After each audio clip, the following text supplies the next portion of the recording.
Good morning, everybody. So this message is like specifically to Jordan Peterson, the guy who wrote 12 Rules for Life.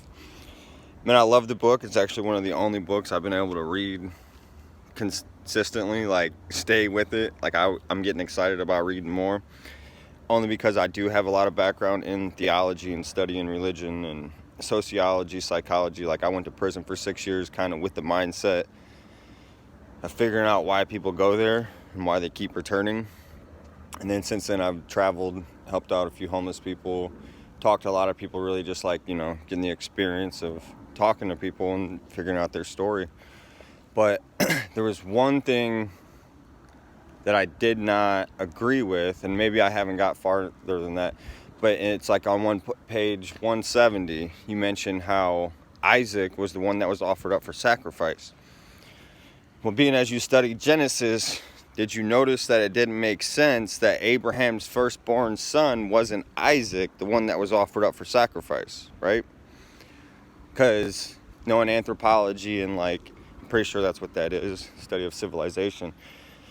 But throughout time, all the way up until, I don't know, maybe last couple hundred years, the firstborn son was the firstborn son. It didn't matter which wife it came from. And that even, I'm pretty sure that I may be wrong on this, but that probably goes all the way back to even Samaria and Egypt and Babylon, which, Abraham left Babylon at the same time.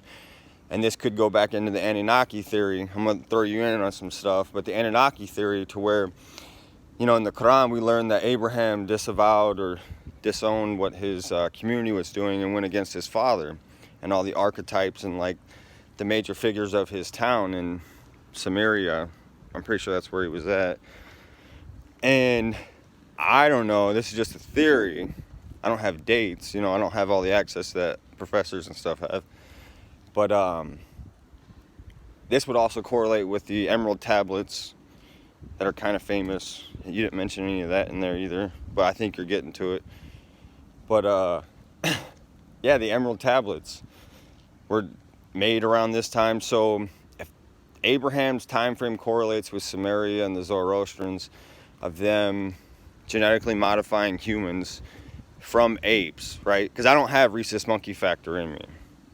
I'm not an Rh positive individual. So you know what I mean? And that's where that monkey or that ape theory comes from. So I don't really agree with you on the evolution theory on that. As far as humans coming and Adam and Eve being created in heaven and then occupying the earth, and Cain and Abel were pretty much the only humans, that's valid. I totally get that. And but yeah, Isaac wasn't the firstborn son. That's pretty much what I was saying. Isaac wasn't the firstborn son.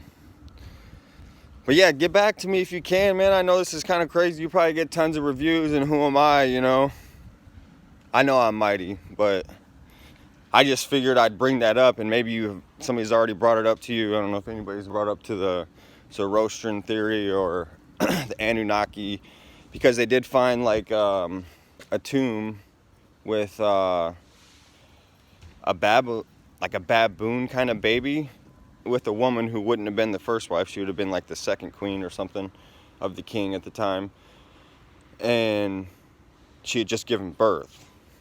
So that was the same time area that Abraham would have been there, just correlating.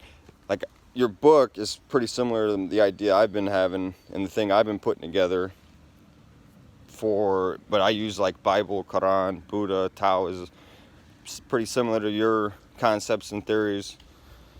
So I just thought it was interesting. That's the only reason I'm reading it. But yeah, if you get this message and you want to shout, hit me up. Have a great day.